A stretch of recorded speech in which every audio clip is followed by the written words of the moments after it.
अस्सलाम वालेकुम friends, welcome to Faizan tutorials channel. दोस्तों, अगर आप कैश ऑन डिलीवरी का अकाउंट अपने लिए ओपन करवाना चाहते हैं तो ये वीडियो आप ही के लिए है। दोस्तों, हमारे यहाँ पर पाकिस्तान में बहुत सारी कैश ऑन डिलीवरी के लिए कंपनीज मौजूद हैं, जैसे कि टीसीएस है, लेपर्ड्स है, ट्रैक्स कुरियर है, इसी तरह से स्विफ्ट कुरियर है। इस तरह से काफ़ी सारे कुरियर्स आ चुके हैं। लेकिन जब आपने अकाउंट ओपन करवाना होता है तो आप सोचते हैं कि इनमें से कौन सी कंपनी जो है वो सबसे बेहतर है और आपके लिए सबसे बेस्ट रहेगी। तो ये चीज़ दोस्तों डिपेंड करती है सिनेरियो के ऊपर कि आपका जो डिलीवरी का काम है वो किस नेचर का है। अगर तो आपने अभी न्यू न्यू बिज़नेस स्टार्ट किया है तो फिर आपके नंबर ऑफ़ पार्सल्स कम होंगे, तो फिर आपको किसी एक छोटी कंपनी के साथ जाना चाहिए, किसी एक छोटी कंपनी के अंदर अकाउंट ओपन करवाना चाहिए। और अगर आपका कोई एग्जिस्टिंग बिजनेस है या बेशक आप स्टार्ट कर रहे हैं, लेकिन आपको पता है कि स्टार्ट से ही आपके नंबर ऑफ़ पार्सल जो हैं वो काफ़ी ज़्यादा होंगे, मतलब वीकली 40 50 60 इतने पार्सल्स होंगे, तो फिर आपको किसी बड़ी कंपनी यानी कि टीसीएस या फिर लेपर्ड्स के साथ जाना चाहिए। दोस्तों, टीसीएस और लेपर्ड्स इन दो कंपनीज का सबसे बड़ा फ़ायदा ये है कि ये ऑल ओवर द पाकिस्तान, मतलब कि जो बैकवर्ड एरियाज़ हैं ये वहाँ पर भी डिलीवरी करती हैं। अब इसके अंदर टीसीएस का थोड़ा सा नुकसान ये हो जाता है कि टीसीएस के जो चार्जेस हैं वो बैकवर्ड एरियाज़ में बहुत ज़्यादा बढ़ जाते हैं। लेकिन लेपर्ड जो है एक रीज़नेबल प्राइस के अंदर आपको दूर दराज के जो एरियाज़ हैं वहाँ पर भी डिलीवरी दे देता है। लेकिन अगेन मैं आपको कहूँगा, ये दो अकाउंट उसी वक्त आपने यूज़ करने हैं जब आपके नंबर ऑफ़ पार्सल्स आपको पता हो कि ज़्यादा आएंगे। अदरवाइज़ ये लोग आपको ज़्यादा लिफ्ट नहीं करवाएंगे, क्योंकि ये बड़ी कंपनीज़ हैं। बड़ी कंपनीज़ आपको उसी वक्त लिफ्ट करवाती हैं जब आपके नंबर ऑफ़ पार्सल थोड़े से ज़्यादा होते हैं। सेकेंडली, अगर आपके नंबर ऑफ़ पार्सल्स कम होंगे या आपने नया नया बिज़नेस स्टार्ट किया है, अभी आपको नहीं पता कि आपको ज़्यादा ऑर्डर्स आएंगे या कम ऑर्डर्स आएंगे, तो फिर आपको चाहिए कि आप किसी एक छोटी कंपनी के साथ अकाउंट ओपन करवाएं। तो दोस्तों, मेरे जो नंबर ऑफ़ पार्सल्स थे वो भी काफ़ी कम थे, तो चूंकि मैंने नया नया बिज़नेस स्टार्ट किया था तो मैंने जो कुरियर सेलेक्ट किया उसके बारे में आपको डिटेल इस वीडियो के अंदर मैं बताऊंगा। मैंने जो कुरियर सेलेक्ट किया वो ट्रैक्स कुरियर था। बहुत सारे छोटे छोटे कुरियर्स मौजूद हैं, आप उनकी तरफ भी जा सकते हैं, लेकिन ट्रैक्स मुझे बाकी कुरियर्स की निस्बत काफ़ी हद तक बेहतर लगा था। इसके जो सिस्टम्स हैं कुछ, वो काफ़ी ज़्यादा मुझे अच्छे लगे थे। तो इस वीडियो के अंदर मैं आपको थोड़ा सा ट्रैक्स कुरियर के बारे में डिटेल्स बताऊंगा। तो पहली चीज़ तो ये कि अगर आपके नंबर ऑफ़ पार्सल्स कम हैं तो आप ट्रैक्स कुरियर के साथ अपना अकाउंट ओपन करवा सकते हैं। सेकंड चीज़ के जो ट्रैक्स कुरियर है ये दूर दराज के जो इलाके हैं, बहुत ज़्यादा बैकवर्ड एरियाज़ हैं, ये वहाँ पर डिलीवरी नहीं करता। कोई भी छोटा कुरियर हो तो वो दूर दराज के इलाकों में डिलीवरी नहीं करता। दूर दराज के इलाकों में आपने डिलीवरी करवानी है तो फिर सिर्फ और सिर्फ टीसीएस और लेपर्ड्स, सिर्फ ये दो ही चलते हैं। बाकी जो छोटे कुरियर हैं वो मतलब जो मेन मेन सिटीज़ हैं या या काफ़ी हद तक मतलब के एरियाज़ ये भी कवर कर लेते हैं, लेकिन बहुत ज़्यादा जो बैकवर्ड होते हैं सिर्फ ये वो कवर नहीं करते ये वाले कुरियर्स। सेकंड नंबर पर बात करते हैं चार्जेस की। तो जो ये ट्रैक्स कुरियर है इसके चार्जेस बहुत रीज़नेबल हैं। मैं आगे चल के आपको इस वीडियो के अंदर इसके चार्जेस बताऊंगा। इसके चार्जेस कोई बहुत ज़्यादा हाई नहीं है, बिल्कुल नॉर्मल से और बिल्कुल ही रीज़नेबल से चार्जेस हैं इस कुरियर के।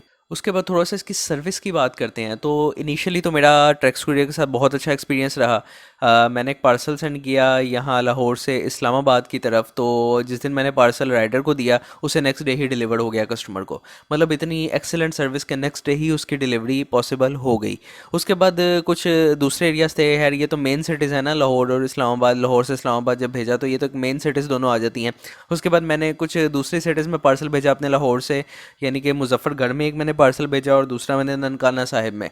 तो इन दोनों जगहों पर उन्होंने 2 दिन लगाए थे डिलीवरी के अंदर। मतलब जिस दिन मैंने पार्सल राइडर को दिया उससे नेक्स्ट डे छोड़कर उससे नेक्स्ट डे जाकर ये इन्होंने डिलीवर कर दिया। तो सर्विस बहुत ज़्यादा बुरी नहीं है, एक मतलब नॉर्मल सर्विस है कि 2 दिन के बाद भी अगर ये लोग डिलीवरी कर देते हैं। अब दोस्तों बात कर लेते हैं कि ट्रैक्स कुरियर का जो कैश ऑन डिलीवरी का अकाउंट है वो आप ओपन कैसे करवा सकते हैं। तो उसके लिए आपको गूगल पर सिंपली जाकर लिखना है tracks open cash on delivery account या ओपन सीओडी अकाउंट। तो आपके सामने जो है ट्रैक्स कुरियर की वेबसाइट आ जाएगी, उसके ऊपर एक फॉर्म आ जाएगा। फॉर्म बड़ा बेसिक सा होगा, बड़ा सिंपल सा होगा। आपकी कुछ पर्सनल डिटेल्स होंगी, नाम, एड्रेस, आपका सीएनआईसी नंबर वगैरह, जो कि आप वहाँ पे इंटर करेंगे। और इसके अलावा आप अपनी वहाँ पे बैंक अकाउंट की डिटेल्स देंगे। उसके अलावा आपका जो एड्रेस होगा जहाँ से पार्सल वगैरह पिक किए जाएंगे, वेयर हाउस का एड्रेस जो आपका होगा या आपका जो जो भी आपकी पिकअप लोकेशन होगी वो आप उसके अंदर इंटर करेंगे। अपने सीएनआईसी वगैरह की डिटेल्स और आपसे कुछ पिक्चर्स वगैरह भी मांगी जाएंगी सीएनआईसी वगैरह की, वो भी आप अपलोड करेंगे। और रजिस्ट्रेशन करते हुए सबसे ज़्यादा मेन चीज़ एक ही है यहाँ पर, जिसके शायद आपको समझ ना आए रजिस्ट्रेशन करते हुए, वो है कि सेल्स पर्सन आपने वहाँ पर एक सिलेक्ट करना होता है। जब आप साइन अप कर रहे होंगे तो वहाँ पर एक आपके पास एक ब्लैंक आएगा जहाँ पर लिखा होगा कि आपने यहाँ पर अपना सेल्स पर्सन सेलेक्ट करें।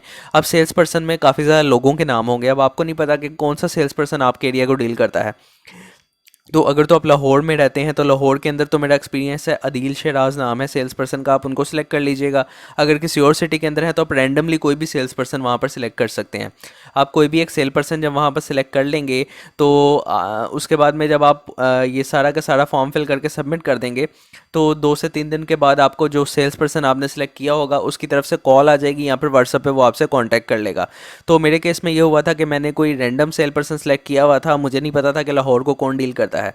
तो मुझे उस बंदे की कॉल आ गई थी और उसने मुझे कॉल पर कहा कि जो आपका एरिया है आप लाहौर में लाई करते हैं तो आपको दूसरे जो हैं सेल्स पर्सन वो डील करेंगे, तो मैं आपकी जो डिटेल्स हैं उनको सेंड करवा रहा हूँ। तो मुझे फिर उसके बाद अदील शराज साहब लाहौर को डील करते हैं, तो उनका मुझे फिर व्हाट्सएप के ऊपर मैसेज वगैरह आ गया, तो उनसे मेरी कॉरेस्पॉन्डेंस फिर स्टार्ट हो गई। और मेरा जो सीओडी का अकाउंट है अब भी वही डील कर रहे हैं। तो सीओडी का अकाउंट ओपन करने से पहले जो भी आपको सेल्स पर्सन अलॉट किया जाता है वो आपको थोड़ी सी डिटेल सेंड करता है। जो ट्रैक्स कुरियर की एक प्रेजेंटेशन फाइल होती है पीपीटी, वो मैं आपके साथ भी शेयर कर दूंगा इस वीडियो के अंदर। उस पीपीटी फाइल के अंदर सारी की सारी डिटेल्स लिखी होती हैं कि जो टैरिफ है हमारा ट्रैक्स कुरियर का क्या टैरिफ है, मतलब जो उसके चार्जेस हैं वो किस तरह से आपको चार्ज होंगे। दूसरा, क्लेम पॉलिसी के बारे में लिखा होता है कि अगर आपका पार्सल लॉस हो जाता है, कोई मसला मसाइल हो जाता है तो उसका क्लेम किस तरह से होगा। इसी तरह की बहुत सारी डिटेल्स, फ्यूल के चार्जेस वो मैं आपको थोड़ा सा आगे चल के बता भी देता हूँ कि किस तरह से आपको क्या चार्जेस चार्ज हुआ करेंगे। और इसके अलावा आपको एक नेटवर्क की फ़ाइल मिलेगी, एक्सेल फाइल होती है, उसके अंदर लिखा होगा कि कौन कौन सी सिटीज़ जो हैं वो ट्रैक्स कुरियर कवर करता है। तो अगर आपसे कोई कस्टमर पूछता है जी कि फ़लाँ शहर में पार्सल आप मुझे भिजवा देंगे, तो आप उस वाली एक्सेल फाइल में सर्च कर लेंगे कि उस शहर का नाम एग्जिस्ट करता है कि नहीं करता। अगर उस शहर का नाम उस लिस्ट के अंदर एग्जिस्ट करता है तभी आप पार्सल उस सिटी के अंदर भिजवा सकेंगे। तो उसके अंदर जो आप एक्सेल फाइल ओपन करेंगे उसके अंदर उन्होंने कैटेगराइज किया हुआ है उसको। कैटेगरीज के अंदर कुछ सिटीज़ को उन्होंने ए कैटेगरी में रखा हुआ है, कुछ को बी में, कुछ को सी में, कुछ को डी में।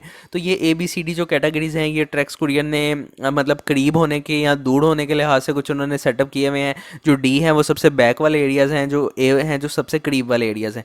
जो ए वाले एरियाज़ हैं उनमें चार्जेस सबसे कम होते हैं और डी वाले एरियाज़ में सबसे ज़्यादा चार्जेस होते हैं। तो मैं आपको थोड़ी सी चार्जेस की डिटेल यहाँ पर बताता हूँ।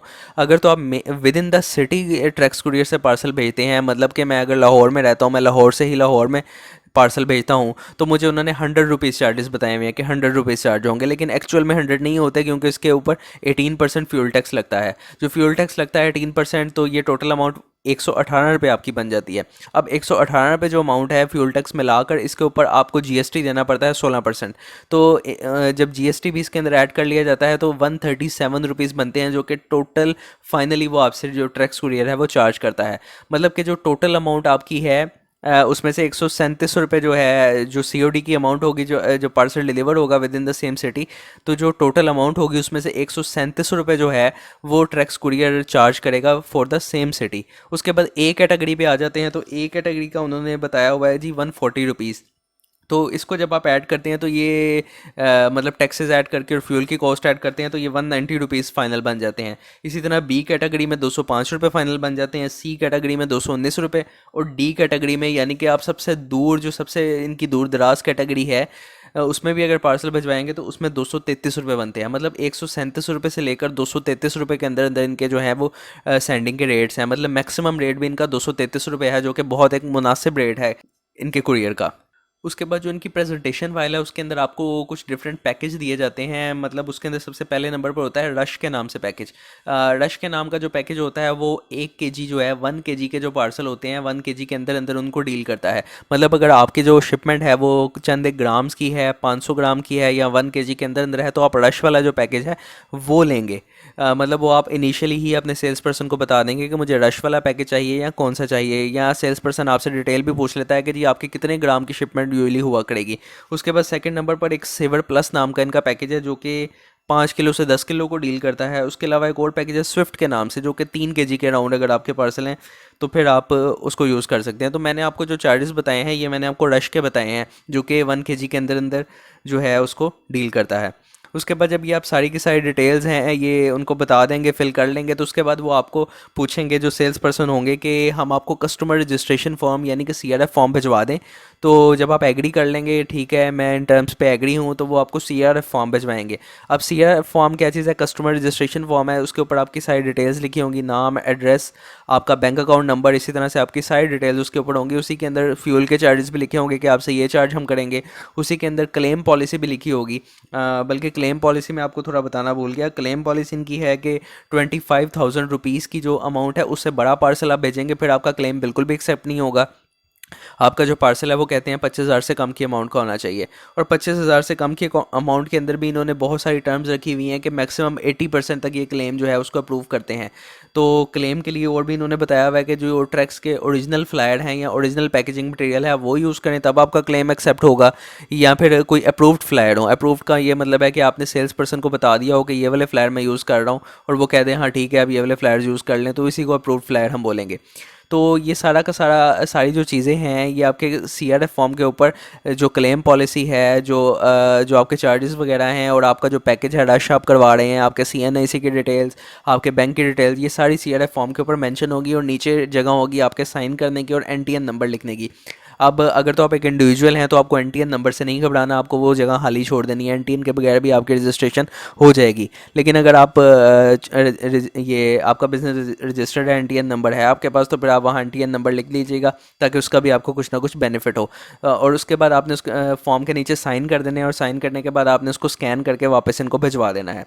जब आप फॉर्म जो सेल्स पर्सन है उसको भेज देंगे, उसको वापस दे देंगे, तो जो सेल्स पर्सन है वो उसको आगे प्रोसेसिंग के लिए भेज देगा।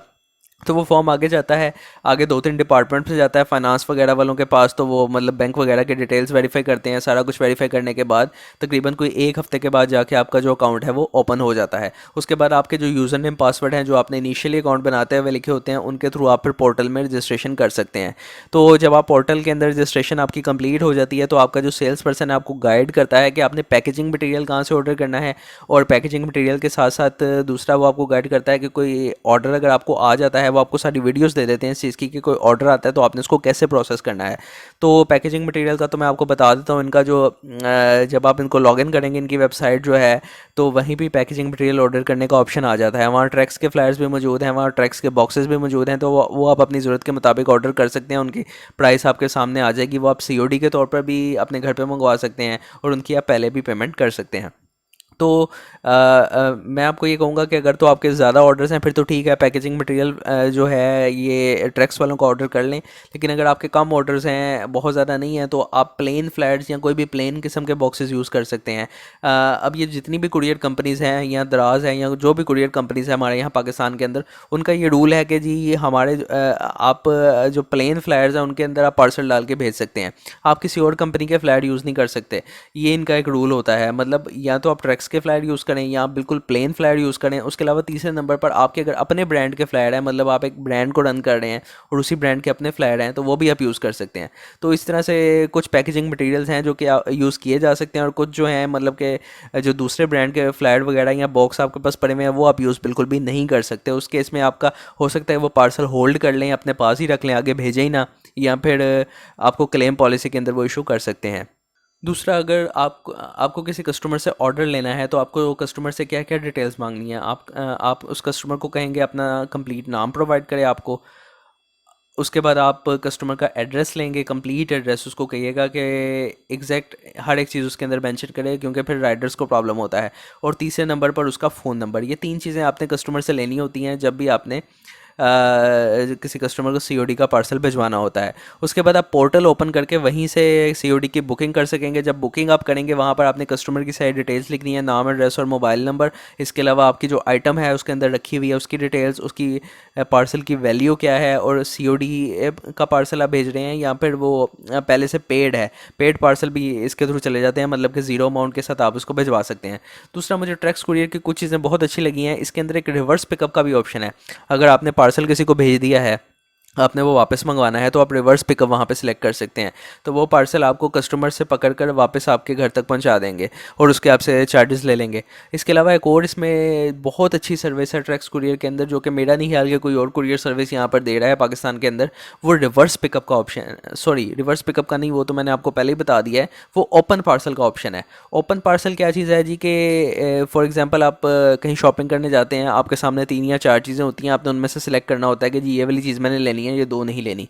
तो ओपन पार्सल का ये मतलब है कि आप कस्टमर को इसी तरह से ओपनली 2 या 3 चीज़ें भिजवा देंगे। कस्टमर के जब घर पे जाएंगे उसके डोर स्टेप पे, तो वहाँ पे उन 2 या 3 में से वो एक चीज़ सेलेक्ट करके रख लेगा, बाकी के जो 2 हैं वो वापस भेज देगा। ऑब्वियसली इसके चार्जेस थोड़े से ज़्यादा होंगे क्योंकि वो सेंडिंग के भी चार्जेस हैं और वापस जो आपकी चीज़ें सेल नहीं हुई वो वापस लाने के भी चार्जेस हैं। खैर मैंने इस सर्विस को ट्राई नहीं किया, लेकिन ये काफ़ी अच्छी सर्विस है। इसको ट्राई एंड बाय के नाम से इन्होंने इंट्रोड्यूस करवाया हुआ है। जब आप ऑर्डर की बुकिंग कर देते हैं तो आपके पास 2 तरह की चीज़ें जनरेट होती हैं। सबसे पहले आपके पास एक एयरवे बिल जनरेट होता है। एयरवे बिल क्या चीज़ होती है? एक शिपिंग लेबल होता है, आप समझ लें।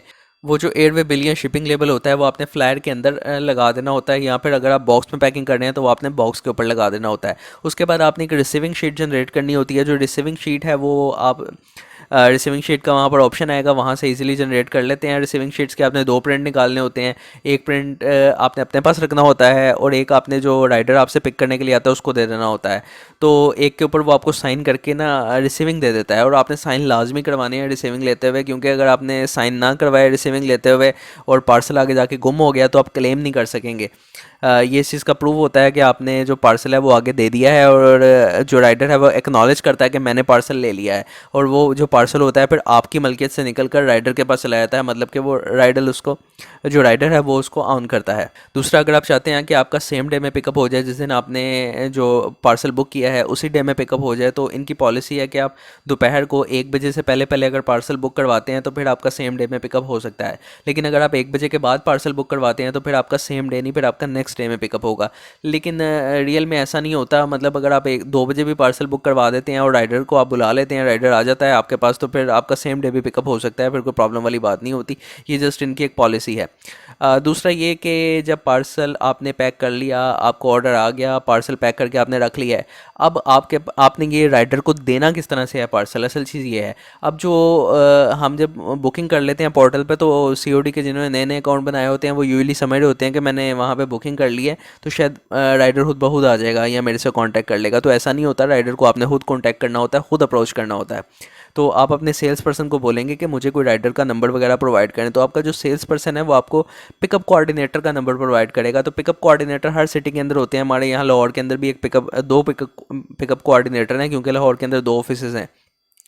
तो जो पिकअप कोऑर्डिनेटर होगा उसको आप बताएंगे कि मैं फ़लाँ एरिया के अंदर रहता हूँ, तो यहाँ पर आप मुझे कोई राइडर दें। अब यहाँ पर आपने काम ये करना है कि अगर तो आपके ज़्यादा पार्सल हैं, फॉर एग्जांपल 10 पार्सल भी हैं, अगर आपके यहाँ 10 या इससे ज़्यादा पार्सल हैं, तो मैं आपको कहूँगा कि आप उसे कहें कि गाड़ी वाला जो राइडर होगा, जो पिकअप के ऊपर जो ये कैरी डब्बा होता है इसके ऊपर पिक करने आता है, मुझे उस राइडर का नंबर दें। वो वाला जो राइडर है वो फिर आपके पास शाम को आया करेगा, आपसे पार्सल पिक करके ले जाया करेगा। लेकिन अगर आपका 1 या 2 पार्सल सिर्फ होंगे, बिल्कुल स्टार्ट में ज़्यादातर लोगों के कम पार्सल होते हैं, तो आप उसे बाइक वाले राइडर का नंबर लें, क्योंकि गाड़ी वाला जो राइडर होता है ना वो एक आधे पार्सल को लेने के लिए आने के लिए ना नखड़े करता है, जो पाकिस्तान में नॉर्मली तरीका होता है। तो मेरे समटाइम 1-2 पार्सल होते थे, तो यहाँ पे लाहौर का एक था राइडर, वो आता ही नहीं था इस तरह से, मतलब कहता था मैं आ गया हूँ आ रहा हूँ, लेकिन आपको पता है पाकिस्तानियों के जो तरीके होते हैं, मतलब वो राइडर आता नहीं था। मुझे काफ़ी ज़्यादा उसने तंग किया। दूसरे नंबर पर रिटर्न की बात करते हैं, तो जो रिटर्न होती है वो आपका जहाँ पे पिकअप कोऑर्डिनेटर बैठा होता है आपकी सिटी के अंदर आ जाती है, जब भी अगर कस्टमर रिसीव नहीं करता। रिटर्न बेसिकली इस तरह से आती है कि पहले तो पार्सल जाता है कस्टमर के पास, तो वो डिलीवरी को अटैम्प्ट करते हैं। डिलीवरी अटैम्प्ट करते हैं, अगर कस्टमर इनकार कर देता है तो फिर आपने जो पोर्टल होता है, पोर्टल के अंदर डिटेल्स आ रही होती हैं, ओपन करके उसको वेरीफाई करना होता है। वहाँ पे आपके पास ऑप्शन होता है, आप अगेन पिकअप की अगेन जो है वो डिलीवरी के अटैम्प्ट की रिक्वेस्ट भी करवा सकते हैं। मतलब हो सकता है कि उस दिन कस्टमर घर ना हो, तो राइडर ने समझ लिया हो कि शायद ये दोबारा डिलीवर नहीं करना, तो आप वहाँ से दोबारा से रिक्वेस्ट फॉरवर्ड करवा सकते हैं जी कि इसकी अगेन डिलीवरी अटैम्प्ट की जाए। तो अगर तो कस्टमर ने कह दिया कि जी नहीं हमने ये पार्सल नहीं लेना, तो फिर आप वहाँ से ही रिटर्न जो है उसको कंफर्म करते हैं। जब आप वहाँ से उसको रिटर्न को अपने पोर्टल में से कंफर्म करते हैं तो रिटर्न आपके पास वापस जो है वो आ जाता है। तो कुछ दिन के अंदर जो रिटर्न है आपका जो एरिया है जहाँ पे जो ऑफिस है ट्रैक्स का, वहाँ पर पहुँच जाता है आपका रिटर्न। उसके बाद में वहाँ से जो जो आपका राइडर आपके पार्सल पिक करने आता है, आपने उसको बोलना होता है कि जी ये जो मेरा रिटर्न है ये आपने वापस ले आना है मेरे पास, ये रिटर्न आपके वहाँ पे पड़ा हुआ है मेरा। तो इस तरह से आपको जो रिटर्न है वो वापस मिलता है। अब मेरे केस में जो राइडर था वो जिस तरह मैं आपको बता रहा हूँ कि था, तो उसने मेरा मेरा एक रिटर्न था तकरीबन 20 दिन बाद जाके मुझे वापस किया। और जब एक दफ़ा आपके पास राइडर का नंबर आ जाता है तो आपने कोशिश करनी है कि राइडर का नंबर अपने पास सेव रखें, और आपने ट्राई करना है कि जो भी रिसीविंग शीट आपके ऑर्डर की होती है वो आपने अपने सेल्स पर्सन के साथ लाजमी शेयर करनी है। अगर आप वो सेल्स पर्सन के साथ शेयर कर देते हैं तो फिर वो आपका पिकअप लाजमी अरेंज करवा देता है। अगर आप सेल्स पर्सन के साथ अपनी जो रिसीविंग शीट है वो शेयर नहीं करते, डायरेक्ट आप सिर्फ राइडर से कांटेक्ट करते हैं, तो राइडर जो है वो बाज़ औक़ात आपकी नहीं सुनता, आपको डायरेक्टली जो है वो पार्सल पिक करने नहीं आता। इवन के यहाँ लाहौर की तो मैं बात करूँ तो यहाँ के जो पिकअप कोऑर्डिनेटर हैं वो भी इतने ज़्यादा कंप्रोमाइजिंग नहीं हैं। वो भी मतलब कि पार्सल को डिले करते जाते हैं। तो बेहतर ये है कि आप अपने सेल्स पर्सन जो है उसके साथ कांटेक्ट में रहें। अगर आपका सेल्स पर्सन आपके साथ कांटेक्ट के अंदर है तो वो वही पिकअप कोऑर्डिनेटर या सबको बोलता है कि जी फला ये पार्सल है जो जो कि अभी तक पिक नहीं हुआ, तो इसको आपने पिक लाजमी आज करवाना है। उसके बाद पेमेंट की बात कर लेते हैं। जो पेमेंट का सिस्टम है ट्रैक्स कुरियर का वो बहुत अच्छा है। पेमेंट ये तकरीबन जब आपका पार्सल डिलीवर होता है उसके बाद 1 से 2 दिन के अंदर अंदर आपके बैंक अकाउंट के अंदर सेंड कर देते हैं। तो पेमेंट वाइज ट्रैक्स कुरियर ने कभी भी कोई भी इशू नहीं किया।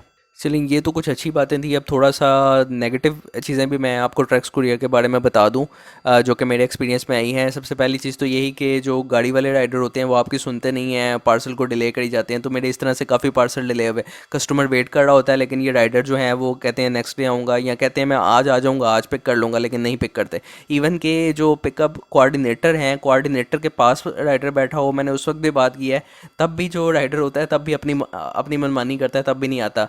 तो ये एक नेगेटिव चीज़ मुझे ट्रक्स कुरियर के अंदर नज़र आई है कि जो राइडर हैं वो बहुत ज़्यादा रिस्पॉन्सिबल नहीं है। कुछ राइडर जो हैं वो रिस्पॉन्सिबल हैं, वो लाजमी आते हैं, लेकिन कुछ राइडर ऐसे हैं जो कि अपना जो बॉस है उनका उसकी भी नहीं सुनते। सेकंड चीज़, मैंने रमज़ान के करीब एक पार्सल भेजा अपने यहाँ से, मैंने राइडर को दे दिया, सेम डे में वो स्कैन हो गया, ओरिजिन पे पहुँच गया। वो लाहौर से पाकपतन का पार्सल था। पाकपतन है इतना ज़्यादा दूर नहीं है लाहौर से, तो वो नेक्स्ट डे जो है वो डेस्टिनेशन पे नहीं पहुँचा। नेक्स्ट डे छोड़ के उससे नेक्स्ट डे पे वो डेस्टिनेशन पर पहुंचा। मैंने कहा चलें ठीक है, आज डेस्टिनेशन पे पहुंच गया, अब इसको आउट हो जाना चाहिए डिलीवरी के लिए आज ही की डेट में, क्योंकि कस्टमर वेट कर रहा था। तो वो सेम डे के अंदर आउट नहीं हुआ डिलीवरी के लिए, मतलब 2 दिन गुजर गए। वो पार्सल जो है डेस्टिनेशन पे पहुंचा लेकिन डिलीवरी के लिए आउट नहीं हुआ। तो मैंने कहा चले नेक्स्ट डे हो जाएगा। नेक्स्ट डे गुजरा, नेक्स्ट डे भी आउट नहीं हुआ डिलीवरी के लिए। उसके बाद फिर मैंने उनसे कांटेक्ट किया तो पूछा, वो कहते जी अब ये नेक्स्ट डे होगा आउट डिलीवरी के लिए। तो मतलब कि 4 से 5 दिन जो है एक पार्सल को लाहौर से पाकपतन जाने में लग गई। ये मेरा रिसेंट एक्सपीरियंस है ट्रक्स कुरियर के साथ। तो कुछ पार्सल तो ये बहुत जल्दी भी डिलीवर कर देते हैं, लेकिन कुछ पार्सल ऐसे हैं कि जो जो इन्होंने बहुत ज़्यादा डिले भी किए हैं, बहुत ज़्यादा उन्होंने लटकाया भी है मुझे। तो हर एक जो कुरियर है उसके अंदर कुछ अच्छी चीज़ें भी हैं और कुछ ड्रॉबैक्स भी हैं। मैंने लेपर्ड और टीसीएस इनकी भी बहुत सारी बुराइयां सुनी हैं, वो जाहिर है हर एक कुरियर के अंदर ही मौजूद हैं। तो जब आपने सीओडी पे काम करना है तो सारे कुरियर्स के अंदर ही आपको प्रॉब्लम जो है वो फेस करने पड़ेंगे। तो ये आप चीज़ भूल जाएं कि कोई भी कुरियर आपको ऐसा मिल जाए जहाँ पे बिल्कुल भी प्रॉब्लम्स ना हो। तो एक कंप्रोमाइज़ आपको करना पड़ेगा किसी ना किसी कुरियर के साथ। तो जो ट्रैक्स कुरियर है, जो छोटे लेवल के सेलर्स हैं, जो जिन्होंने काम नया नया स्टार्ट किया है, मैं ये कहूँगा उनके लिए बेस्ट है। लेकिन जो पुराने लेवल के सेलर हैं या जिन्होंने दूर दराज के एरियाज़ में पार्सल भेजने होते हैं, उनके लिए लेपर्ड और टीसीएस को ही मैं रिकमेंड करूँगा। तो दोस्तों, उम्मीद है आपको ये वीडियो अच्छी लगी होगी। जो जो चीज़ें मैंने इसमें बताई हैं आपको समझ आ गई होगी। स्टिल आपको कोई क्वेश्चन है तो आप कमेंट के अंदर भी पूछ सकते हैं, और मेरे चैनल के अबाउट के अंदर मेरा व्हाट्सअप नंबर भी दिया हुआ है, वहाँ से भी आप रब्ता कर सकते हैं। तो दोस्तों, इस वीडियो को देखने का बहुत बहुत शुक्रिया। अपना ख्याल रखिएगा। अल्लाह हाफिज़।